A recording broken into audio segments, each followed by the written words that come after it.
તો નવસારી જિલ્લા કોંગ્રેસમાં વિખવાદ ચરમસીમાએ, જ્યાં માજી પ્રમુખના આક્ષેપો સામે વર્તમાન પ્રમુખ શૈલેષ પટેલનો વળતો પ્રહાર।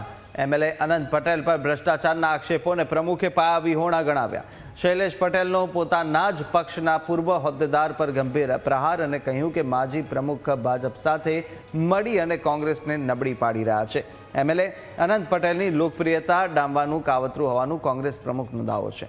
તો સાથે જ સમાજના મોટા નેતા પરના આક્ષેપોથી આદિવાસી સમાજ લાલગુમ છે। માજી પ્રમુખ સામે જનતામાં જબરદસ્ત આક્રોશ છે। આવનારા દિવસોની અંદર માજી જિલ્લા પ્રમુખના ઘરનો ઘેરાવ કરવાની પણ ચીમકી ઉચ્ચારી। ચૂંટણી પહેલા જ નવસારી કોંગ્રેસ બે ફાંટામાં વહેંચાતા કાર્યકરો મૂંઝવણમાં મુકાયા। આક્ષેપ પ્રતિ આક્ષેપની આ લડાઈની અંદર પક્ષની પ્રતિષ્ઠા દાવ પર લાગી।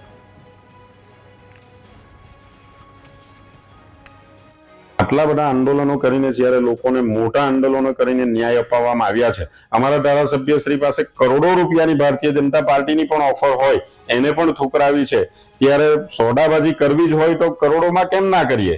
આવી નાની નાની સોદાબાજી કરીને અમને શું ફાયદો થવાનો છે? બિલકુલ પાયાવિહોણા આક્ષેપો છે।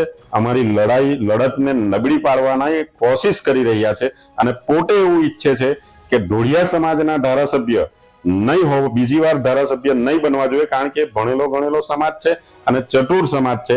એ બીજી વાર નેતા બની જાય આપણા થઈ શકતા નથી, એટલે એને એક જ વાર ધારાસભ્ય બનાવવો એવી પોતે માનસિકતા ધરાવે છે। આવી મનોવૃત્તિ વાળા માણસ પાસે આપણે બીજી શું અપેક્ષા રાખી શકીએ?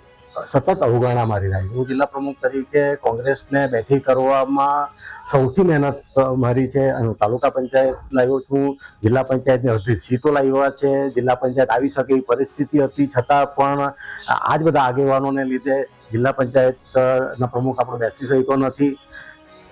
સતત અવગણના, સરપંચને, ગામના સરપંચને પણ કાઢી મૂકવામાં, એને અવિશ્વાસ દરખાસ્ત પાસ કરાવવામાં પણ એમની ભૂમિકા, આવા અનેક, હમણાં જો વાત કરું તો કલાક સુધી આ વાત ચાલી શકે।